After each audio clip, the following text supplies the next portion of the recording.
Olá, bom dia, a paz do Senhor Jesus. Meu nome é Ivani e hoje eu quero trazer uma reflexão para nossos pensamentos, nossos corações, sobre o que nós andamos falando, o que nós andamos conversando, quais são os temas que nós estamos trazendo para discutir com as pessoas.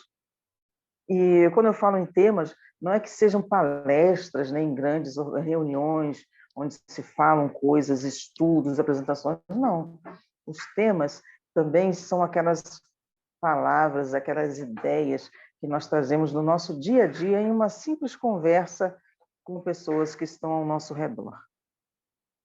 O nosso texto está lá no Evangelho de Lucas, no capítulo 6, versículo 45. Lucas 6, 45. O texto fala assim: o homem bom tira coisas boas do bom tesouro que está em seu coração, e o homem mau tira coisas más do mal que está em seu coração, porque a sua boca fala do que está cheio o coração. Quantas vezes nós, conversando com outras pessoas, abrimos a boca impensadamente e falamos algo que, ao invés de ajudar essa pessoa, acaba prejudicando. Isso é muito comum, principalmente quando falamos algo sem pensar, sem planejar. No Evangelho de Mateus, no capítulo 17, versículo 24, Jesus ele é afrontado pelos cobradores de imposto. Quando se dirigem a Pedro e perguntam se Jesus não pagaria imposto. Pedro rapidamente diz que sim, que pagariam sim. Mas eles, por serem daquela mesma nacionalidade, não precisariam pagar o imposto, estavam isentos. Mas por causa da afirmativa impensada e impulsiva de Pedro, Jesus teve que pagar o imposto.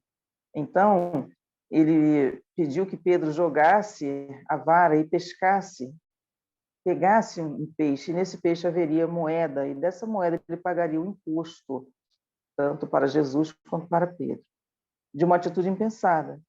Olha a logística que teve. Então, observem, uma atitude, uma fala rápida.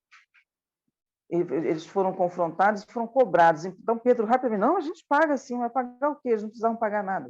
Então, isso implicou em Jesus teve que se mover, teve que conversar com Pedro depois, ele teve que fazer com que Pedro se deslocasse a um lago ou ao mar, como eles chamavam na época, jogar o anzol, pegar o peixe, abrir a boca do coitado do peixe e ainda tirar as moedas para fazer o pagamento do imposto sem necessidade. Quando um outro exemplo bíblico de uma frase assim, sem pensar, foi Jefté, um juiz, um guerreiro.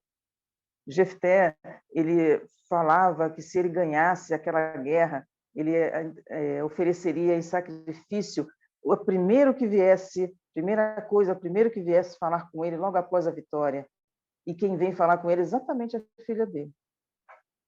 E ele teve que cumprir a palavra dele e oferecer o sacrifício, que a Bíblia não dá detalhes exatamente sobre como foi esse sacrifício, por uma palavra que foi impensada, uma palavra que não foi estruturada. Então, quando a palavra do Senhor diz que a boca fala do que o coração está cheio, o nosso coração, que é o nosso intelecto, né, os nossos pensamentos, o nosso cérebro, porque o coração é um órgão que ele é responsável por bombear o sangue para o nosso corpo, mas todos os pensamentos que acontecem conosco vêm do nosso cérebro, uma ordem do nosso cérebro, são enganosos. O homem, por ser humano, naturalmente se engana. Então, Jeremias, no capítulo 17, 9, já existe essa afirmativa.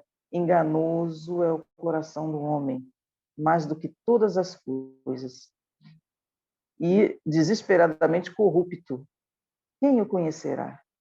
A natureza humana é corrupta, a natureza humana é pecadora.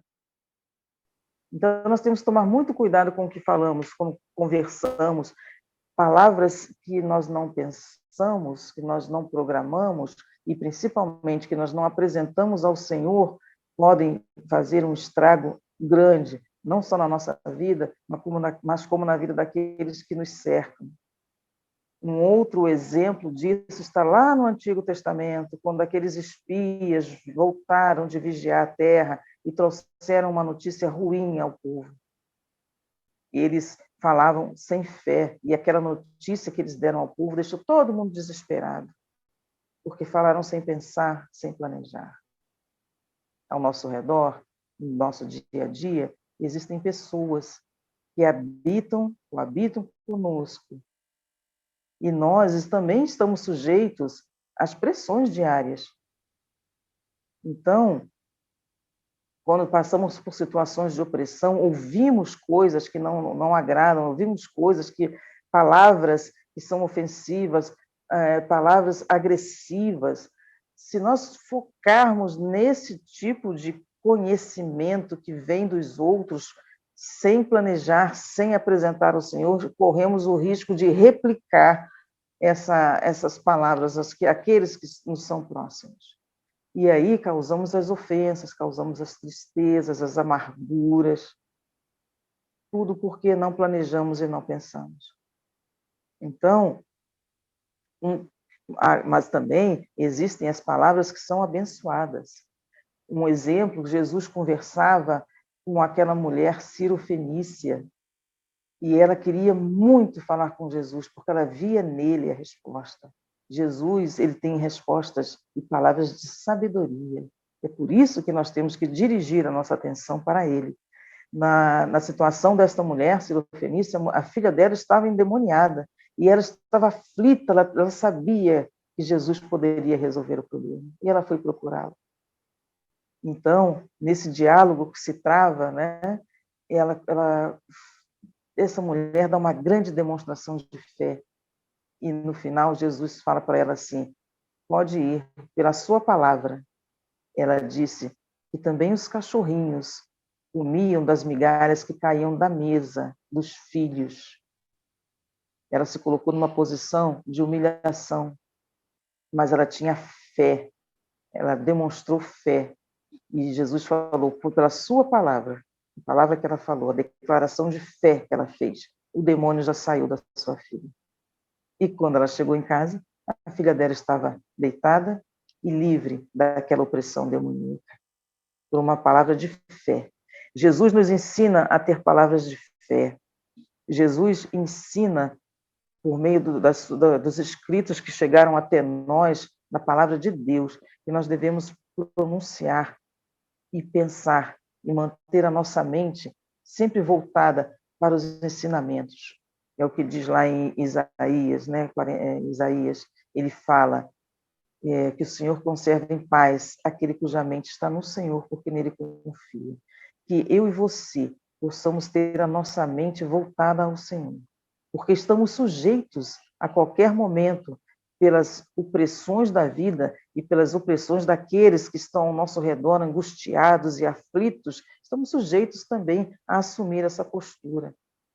Que tenhamos cuidado, que venhamos a vigiar e orar em todo o tempo. E eu fecho nosso texto com Provérbios 4:23. Sobre tudo que se deve guardar, guarda o teu coração, porque dele procedem as fontes da vida.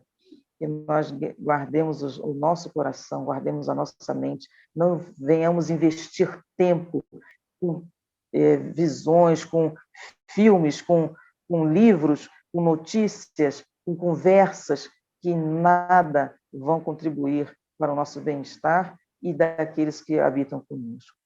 Amém? Guardemos isso.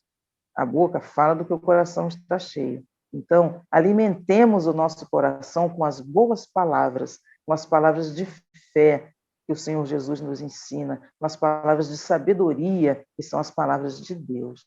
Amém? Senhor, em nome de Jesus, apresentamos a Ti o nosso coração, os nossos pensamentos, Senhor. Guarda a nossa boca para que possamos, sim, Senhor, conviver com o nosso próximo, mas que a nossa carne, o nosso corpo, nossas emoções não nos conduzam, mas que sejamos conduzidos pela Tua palavra, pelo Teu Espírito Santo, que é o Espírito de paz, de tranquilidade. Em nome de Jesus. É o que eu te peço, Senhor, e já te agradeço. Amém. Amém.